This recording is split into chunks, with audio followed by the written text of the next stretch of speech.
Guys, what's going on? Welcome back to the channel. Sorry this video is a couple of days late. I've been stuck in a couple of shitty situations, shitty people. But speaking of shitty people, or at least defending and speaking good about shitty people, Spurs have hired Roberto Dezerbi. 5-year deal, so let's get into it. Igor Tudor this past week left the club by mutual consent following the passing of his father. So going to send out condolences to him, and hopefully him and his family can find some peace. But Roberto Dezerbi just signed a 5-year deal. And obviously a lot of the fans are on the fence. A lot of fans are upset in regards to his comments he made while at Marseille, defending Mason Greenwood. It's comments I don't agree with. It's comments I wouldn't get behind. He's made an apology. Hopefully it's sincere. Hopefully he can take further steps to get the fan base more on side, because we need the fans united. 7 games to save our season. And hopefully we can, because Roberto Dezerbi's got a big job ahead of him. Now, on the playing side, one of the reasons why myself and a lot of fans are a bit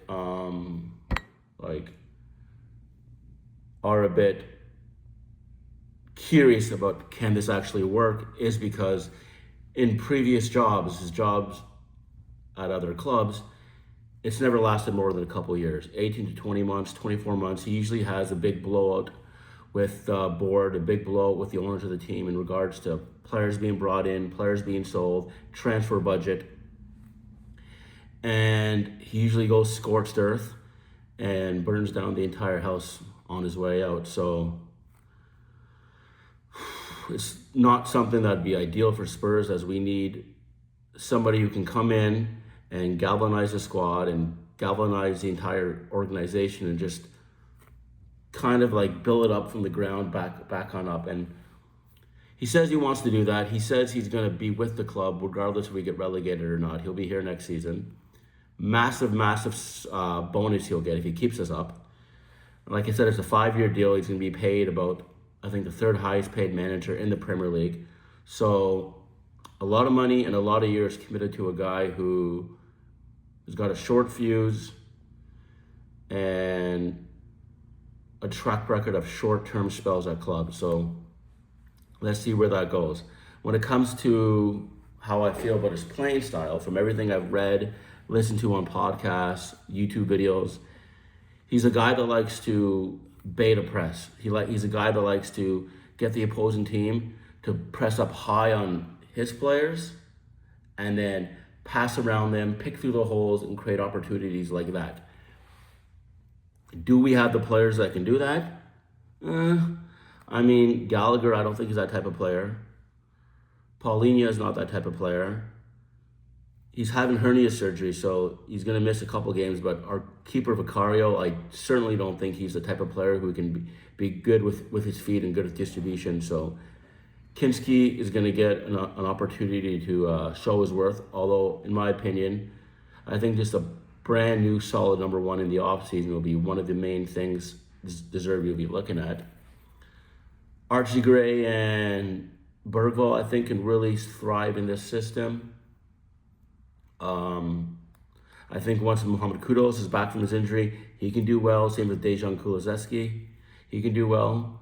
I'll be curious to see if Javi Simmons can make an impact. You know, he's clearly full of talent, but it just hasn't clicked for him this season. I don't know if it's the step up from where he was playing at PSV or RB, wherever he was before, to come into Tottenham, Premier League, biggest league in the world. Can he do well under Dezerbi is yet to be seen, obviously.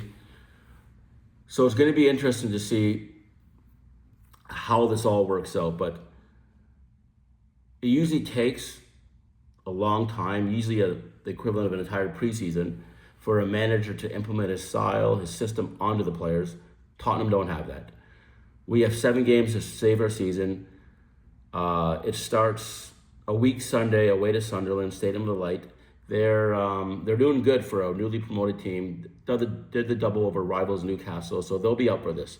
Going away to the Stadium of the Light, loud stadium, loud fans. They're right on top of you. It's gonna be difficult. Then we'll have Brighton at home, which will be our first home game. Dezerbi going up against his former club. So a couple of difficult matches to start. I believe out of those 7 remaining matches, we probably need 7 points, so 2 wins and a draw to salvage our season. And I'm hoping Dezerbi doesn't try to get too complicated too soon. Like, we don't need him trying to, put square pegs in round holes and try to force his system onto a group of players who've been playing a predominantly very defensive, very pragmatic system under Thomas Frank for most of the season. To try to get new ideas and a new system into their head, onto the pitch, and ultimately, gel together.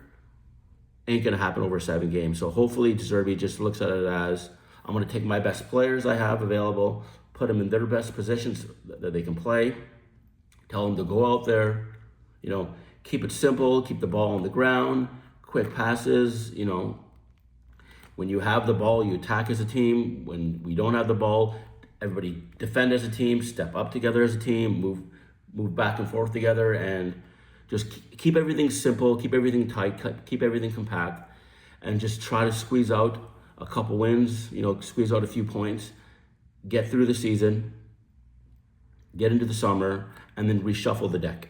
Figure out which players are up for the fight. If I was Dezerbi, I would sit down with Romero and Van der Ven and find out, do you guys want to be at this club beyond this season? If not, put your balls to the wall for these last 7 games, play 7 cup finals, show your worth, and then in the summer, we'll sell you for whatever money we can get for you guys, and we rebuild with people who want to be here. If they want to be here, tell them, you're our leaders, you're our best players, show it.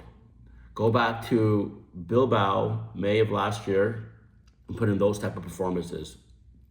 These fans deserve heroes. These fans deserve an end of the season that they can be proud of and build some excitement going into the next season. It'd be interesting to see if they do stay up, how they reshuffle the deck in terms of who they keep, who they heap. I myself wanted to do a squad audit, a keep or heap, see who I'd keep on, who I'd get rid of. Obviously, with Dezerbi coming in, that kind of changed plans for the video I was going to do. Maybe I'll do it next week. Who knows? But it's all everything happened very, very quick. I think it was Sunday came along, found out Igor Tudor left by mutual consent. The Dezerbi rumors were really bubbling under the surface for a few weeks, and then after he left, it was all the big name journals, all the big name accounts who are in the know really started Dezerbi. So it was really starting to bubble under the surface. Announced just a couple days ago, and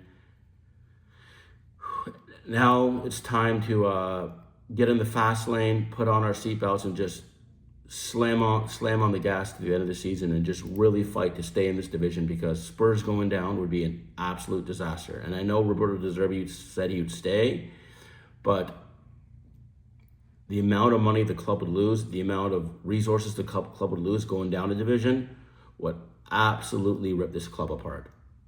And I don't think the owners have any clue what could happen if we get relegated. Sponsorships, commercial deals, TV money, ad revenue, all that stuff, gone. So Dezerbi's got a big job ahead of him. Like I said, the whole Mason Greenwood thing, it wasn't something I was a big fan of. I am trepidatious about putting my full support behind Roberto Dezerbi because of that, but I'm just going to see how these 7 games play out, see if he can salvage our season, and then once the summer comes, just see how things go. I mean, a lot of the fans wrote in emails and letters, the Spurs, the Proud Lily Whites, the Spurs LGBTQ plus supporters group, the women's supporters group, Women of the Lane.